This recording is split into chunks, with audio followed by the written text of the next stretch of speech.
200th edition of the Silverbird Selection and another game review. Today I'm looking at a Silver Range release from 1986 called Ninja Master. Now every good software house in the 80s had to have at least one Ninja game, and this was Firebird's Ninja game. Pretty common game to find out there, very easy to find in fact, and my copy cost me £1. So let's check out this Ninja game and see how it plays. Here's the packaging for the game. Then I have to say this is one of the nicest looking pieces of artwork on any game in the Firebird Silver Range. So we've got the ninja front and centre with the sun in the background. There's a nice castle. He's fighting what looks a little bit like Rastan, which is a bit strange. But then the logo's got this nice gold metallic sheen to it as well. It's really vibrant, really colourful, and definitely a very attractive looking cover. You can imagine that attracting the attention of many a gamer in the budget section of any computer game shop back in the day. So the spine, the picture wraps around onto that, and you've got that logo again. Back cover, usual 2 screenshots which look to me like Spectrum screenshots. And then the blurb about the game, quite hard to read because it clashes with the background. It says smash your way from novice to black belt and beyond in this something oriental challenge. But overall, really nice artwork on this and a very attractive looking front cover. So moving inside the packaging, it's the typical thing we've seen many times before. List of games in the Silver Range. Pretty short list at this point, showing that this game was released quite early in this range. You can see thrust there saying available summer 1986, which would suggest that this came out before that. So then flipping inside, we've got the Silver Club advert, which we've seen many times before. So let's move on to the instructions. Ninja Master is copyright Tron Software. Didn't know that.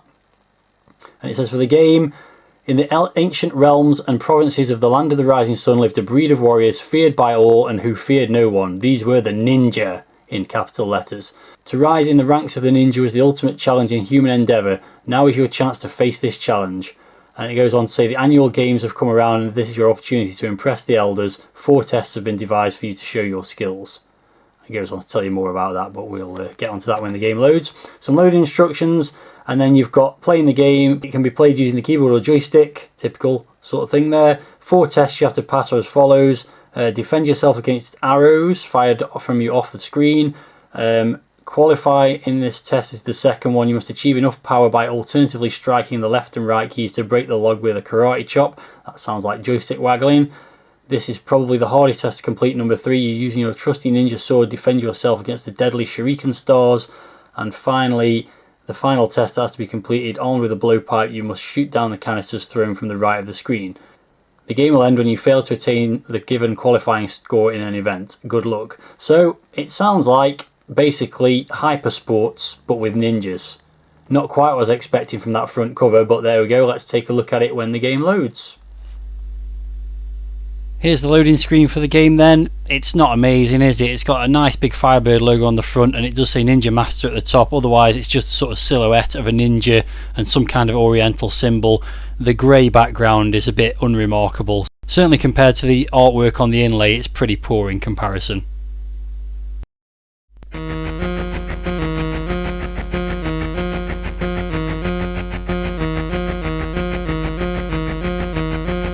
Okay, so the game is loaded and here's a title screen.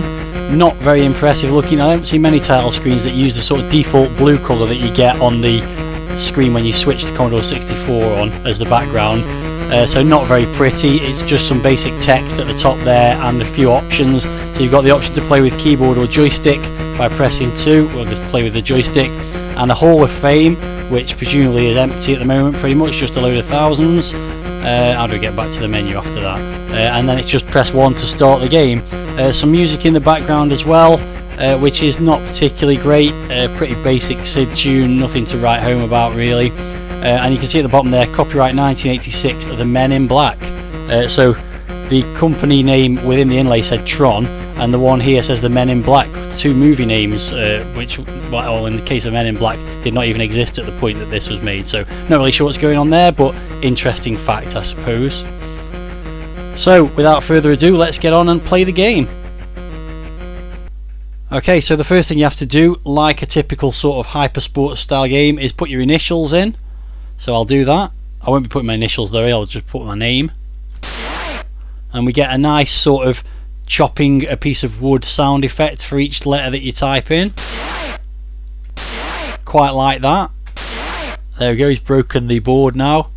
And then you get the introduction to the first event, and it gives you the controls. So a nice screen here that gives you all the information you need to actually compete in the event, and a few little images of various ninja weaponry, it seems. Again, fairly basically presented, but I like the fact that you get that within the game because you didn't get it in the instructions. So in this one, we've got to defend against shurikens being thrown from both sides by pushing in the diagonals. There we go, got one there. So your ninja just sits in the middle of the screen. He's pretty poorly animated. Oh, missed that one. And that one. So you've got to time the kicks to exactly when the weapons are just sort of level with where your foot or your hand's going to be, and they travel at different speeds. I've got most of those. Oh, there's one more. So as you can see, I managed to get the qualifying score. As in typical sort of track and field hyper sports, there's a qualifying score for each round, and I achieved it quite easily by punching most of the weapons. And there's a bit of speech there that says you've qualified. Bit sort of garbled, but reasonably well done. Oops, used the wrong move there. So yeah, it's a bit comical. There's just this ninja standing in the middle waiting for things to come at him from different sides. But it's okay. I mean, it's got exactly the same score again, it seems. Qualified again. So you get 3 attempts, which probably a bit much when you qualify on the first one. It's not too hard, it's fair to say. Just a timing thing. With the faster ones, it can be a little bit more tricky, as you could have seen, because I missed another one and that one. So yeah, seems to be a sampled sort of sound effect of him screaming when the knives hit him as well as a sort of yeehaw sort of sound when he hits stuff. So those sound effects are quite good. So there you go, qualify for the second round, and the second round is breaking a board, which we'll see in a second, and you do that just by building up a power meter. And when you get past the bar on the left hand side, when you get past the bar in the middle on the strength bar, then as long as you pass that when the time runs out, then you smash the board. So this is a joystick waggler. I'm just waiting 10 seconds because from playing it before, I know that you don't really have to worry too much about waggling for the whole 20 seconds, as long as you get it over the line. By the time you get to the zero, by the time it gets to 0, like I've done there, it will break the board. There we go. And that's qualification again. So typical sort of joystick waggler. You probably may have heard me getting a little bit out of breath as I was waggling the joystick there. I'm not going to do it again because I've already qualified and it's just too much hard work. But yeah, it's literally just, if you waggle too fast, it doesn't really work. So it's more of a methodical waggle back and forth. I'll just do it again. I don't know if you'll hear this in the background, the joystick waggling, but I'm not going to make it this time anyway. You can see when you don't make it, it doesn't break the board, but as I've already qualified, it doesn't really matter that much. So again, yeah, this is one where I don't really think you need to worry too much about the time limit. I think 3 attempts again when you've qualified is probably overkill with the joystick waggling section, because it's just hard work. So I'll get it past the thing again, just see if I can get a bit higher up than last time. I don't know if that gives you a different score. It doesn't really record a score, it's just do you do it or not. You definitely get points. There you go, I got 2,100 for the second one. So the higher up the power meter you get, the more points you get.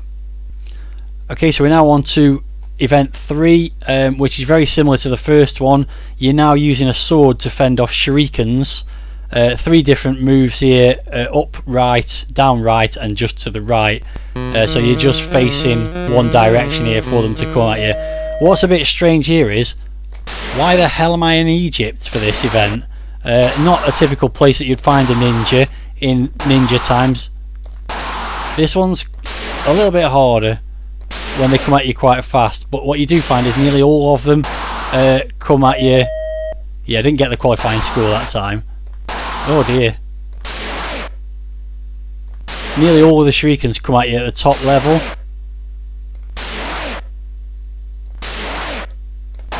Yeah, I wasn't going to get that one. Oh dear. Oh, failed to qualify again. This isn't going well. Oh dear. Just need to concentrate for a second. Oops. Oh no. Oh, missed it, but I have just qualified there last time around, luckily. So that takes us to the 4th event, which is a variant of sort of the skeet shoot and the arrow shooting from Hypersports, I would say, sort of. It's a very rudimentary version of that. So there's just one control, which is fire, and what you have to do is you're the ninja with a blowpipe and you've got to hit these boxes as they go past. There we go, got one. So literally all you've got to do is hit it as it goes over your head. They all come from the right hand side. It's just a timing thing basically. It seems to be just as they come level with that blue branch in the middle. Missed that one. Not sure how many you get to shoot, it doesn't tell you how many are left. Getting close to the qualifying score, that should do it, yeah.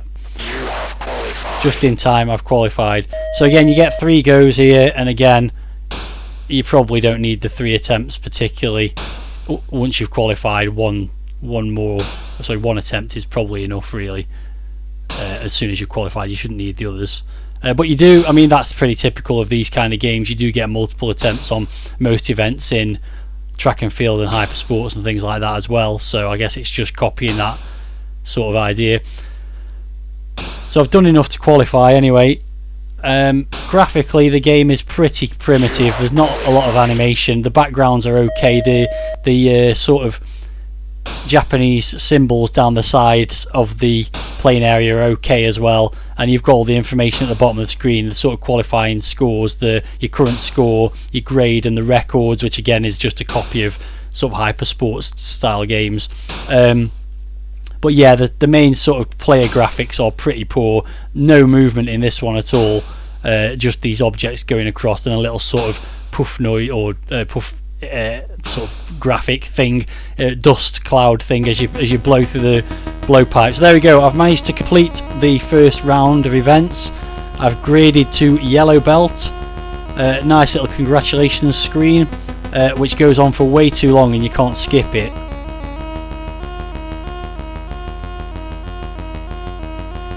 Does play a bit of music as well, obviously, which is better than the music on the title screen, but not by much.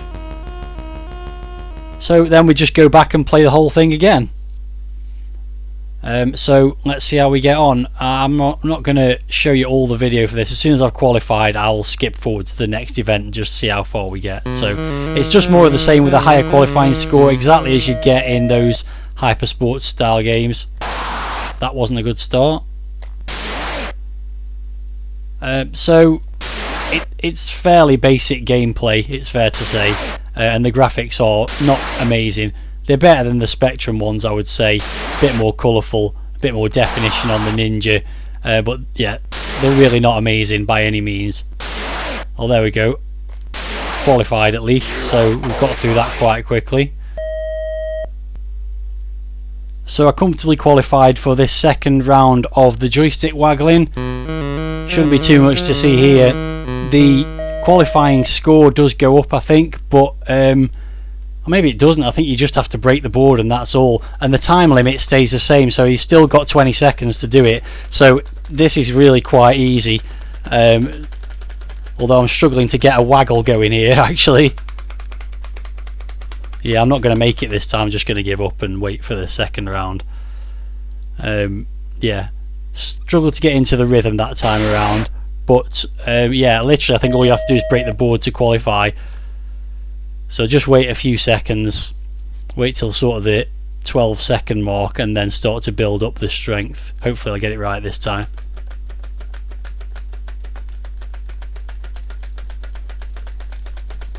Nearly there.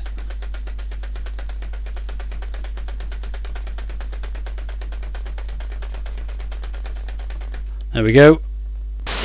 That's comfortably done. I think I got a record there as well. Yeah, so I'm not going to bother doing that again. Let's move on to the next event.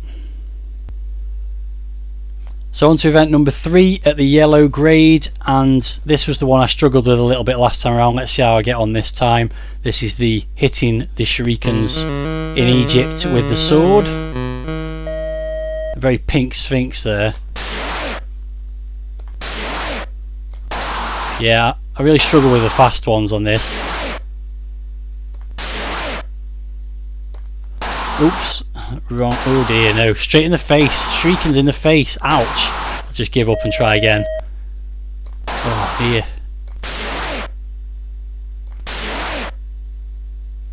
It does help that most of them... Oh, I keep just pushing the joystick in the wrong direction.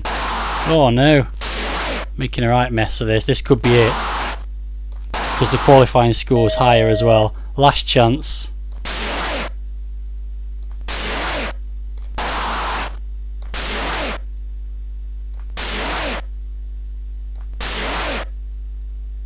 Oh, it's really not helping that I'm pushing the joystick in the wrong direction. Oh, I've missed it. That's it. It's game over. I scored 29,380. That was a bit poor, that. I've done that round very easily in the past, but I was struggling to get the joystick to go in the right direction. So once again, you get to type in your name for the high score table. And there we go. That was it. That's Ninja Master. So let's get on with the review scores. So firstly, the packaging I thought was really nice. The image on the front cover is amongst the best, if not the best, that we've seen so far in this series. Really nicely done. Does it really represent the game that you're going to play when you load it up? Probably not, but in terms of marketing they did a great job. It's a ninja game, it's got a great image on the front. I'm sure lots of people bought the game just based on the cover alone. So the instructions were pretty good as well, although they didn't really describe how to play each event, but then that's covered with the in-game screens. So I'm going to give the packaging a 9 out of 10. Moving on to the presentation, it's a bit bland in terms of the colour scheme and just plain text, but I do like the fact that you can choose between joystick and keyboard. You've got a Hall of Fame, so you've got a high score table. Let's have a look at that, by the way. There I am at the top of it. And I also like the fact that it tells you how to play each event before you play it. You've got the sort of name entry screens where the ninja makes his sort of chops on the board and stuff like that. So overall I think the presentation's really nice. Colours wise and design wise it could have been a little bit better perhaps, but overall I think it's really nicely done. So I'm going to give it an 8 out of 10 for presentation. Then we move on to the game itself, and the scores are not quite as good. Graphics are pretty poor. I mean, they're reasonably colourful. The background drawings are a bit strange, especially that Egyptian one. But the main sprite is pretty poor and the animation's poor on it. Overall, I don't think they're very good graphics. I'm going to give them a 4 out of 10. Sound is not too bad. The music's a bit poor. It's not really worth writing home about in any way. It reminds me a bit of the music on some of the early Mastertronic games, but I think the sound effects are pretty good. The effects of him chopping the shurikens as they come along, or punching the knives, or breaking the blocks, and also the speech when you've qualified saying you've qualified, all pretty nicely done. So overall I'm going to give the sound a 6. And finally, playability, well, it's pretty average. It's a typical multi-event sports game but with ninjas, so quite a unique idea, but the games are a bit repetitive. But having said that, I've had a bit of fun out of it. I've certainly had more fun than some other games I've played, which I've given a sort of average playability score. I think if it had a multiplayer mode where you took it in turns to have a go, you know, battling for a high score, I think it would have been better. But overall, I think it's playable, but perhaps not got much longevity. Let's put it that way. It does get boring quite quickly as a solo player, but I think as a competitive game, it would have been more fun. So I'm going to give it a score of 5 for the playability, simply because I've recently given a game like On-Field Football 5, and I enjoyed this at least as much as that. So I think that's a fair playability score, although some people out there may not agree. So that gives it an overall score of 6.5, which I've got to admit is higher than I was expecting, because a lot of people said this was really terrible. Obviously that's sort of brought up a little bit by the packaging and presentation being so good, even though the game itself is not quite as good. In terms of marketing, they did a great job with this. I'm sure lots of people bought it because everyone loved a good ninja game, and most people were probably disappointed with it when they actually loaded it up and realised what kind of game it really was. But so marketing great, game itself fairly average. Was it worth $1.99? I'm going to say just about yes. If you could get some mates around and compete to be the best ninja, then yeah, I think it was okay. It's not amazing, but I've got a reasonable amount of fun out of it. as a limited sort of multi-event sports game. So that might be a bit of a surprise to you. If you disagree with me, and I suspect some of you will, then let me know in the comments. That's it for this game review, and I'll see you again in the next one. Thanks for watching, and see you next time.